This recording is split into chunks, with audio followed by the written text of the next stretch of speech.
Today, I'm going to explain a movie called Sightless. Spoilers ahead. Watch out and take care.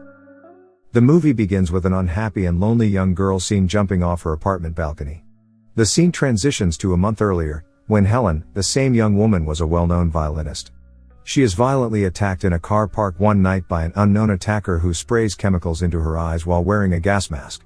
She is then rushed to the hospital, where she wakes up in a hospital bed with both of her eyes bandaged. Soon after, a nurse named Omar arrives to remove the bandages. She notices she can't see anything once the bandages are removed. Katsuro, a doctor, enters her room shortly after. He reveals that the substances she was exposed to permanently damaged her eyesight. Ellen is sad after losing her eyesight and only reluctantly accepts her new position.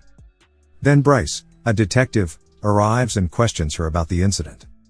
She tells Detective Bryce what she knows. Ellen speaks on the phone with her brother in Tokyo a few moments later.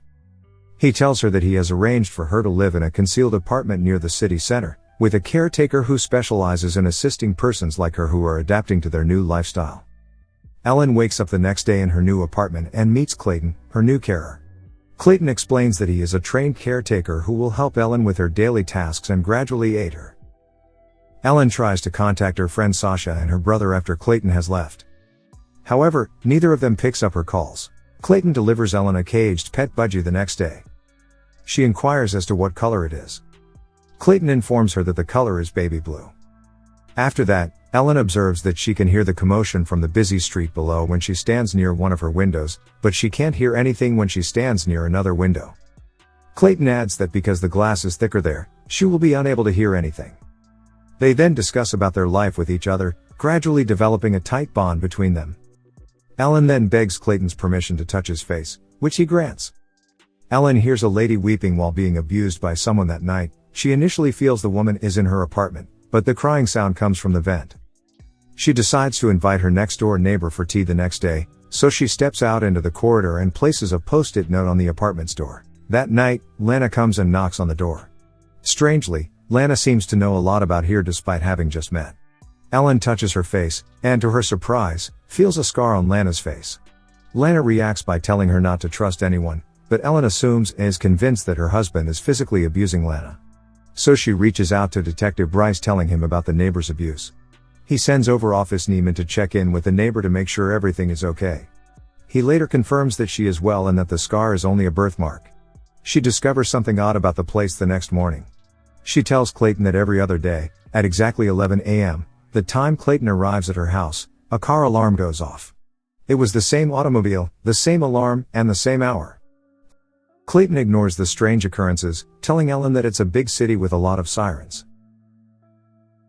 Later that night, Ellen thinks Lana comes into the apartment again.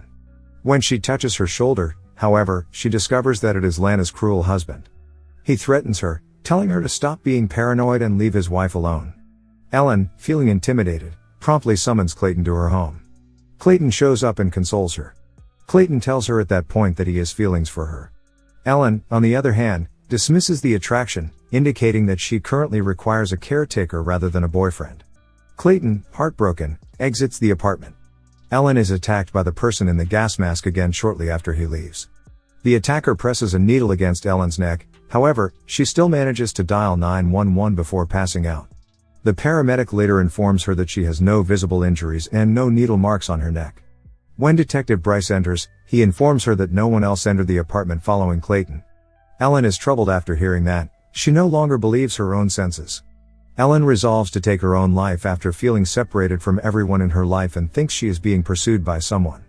And that's when we go back to the beginning scene, and see her writing a suicide note before climbing up the stairs. Ellen, however, instead of dying, falls 6 feet and survives. She quickly realizes she's in a soundproofed space.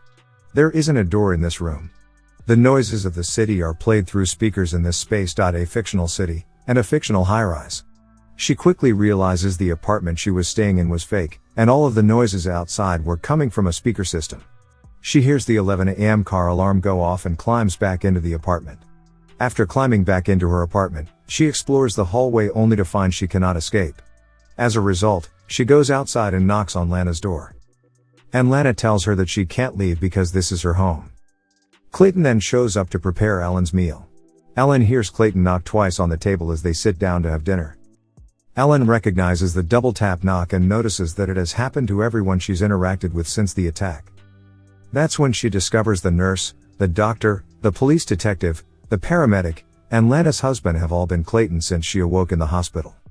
She realizes this and pretends to spill her drink before hitting him in the head with the knife block. She grabs his key and a taser and flees down the corridor into the apartment next door. It is, however, a strange empty storage place, where Clayton keeps all of his costumes and other necessities to play his ploy. Clayton has been impersonating everyone in various disguises. Even more startling, Ellen discovers her assailant's outfit, revealing that Clayton was the one who attacked Ellen, blinded her, and then carried her to this fictitious apartment to keep her captive. She then discovers Lana in a hidden room, who is in fact genuine. This is the fictitious hospital room where she was brought at the start of the movie. She admits that she is Clayton's sister and that she assisted him in the kidnapping of Ellen. She then informs Ellen that the only way out is to use the concealed vent in Clayton's room. Clayton catches up to Ellen as she tries to flee, knocks her out, and pulls her into his room. Clayton begins a monologue in which he explains his conduct. His father had confined him and his sister, Lana, in the basement when he was a child, holding them captive for 3 years after their mother died. Clayton had only managed to stay alive by inventing characters in his imagination, giving them backstories, and posing as them. But it was the music Lana played for them in the attic that had truly saved him. Ellen, a young prodigy violinist, was the source of the music he heard. He calls her his light in the dark. He wanted to be the same for her now. As he relates his narrative and motives, Ellen seizes the opportunity to use the taser to incapacitate him and opens the vent, only to realize that it is too narrow for her to crawl through. Ellen discovers a little vial of the same material that had blinded her taped inside the vent. When Clayton reappears, she squirts the chemical into his eyes, effectively blinding him as well.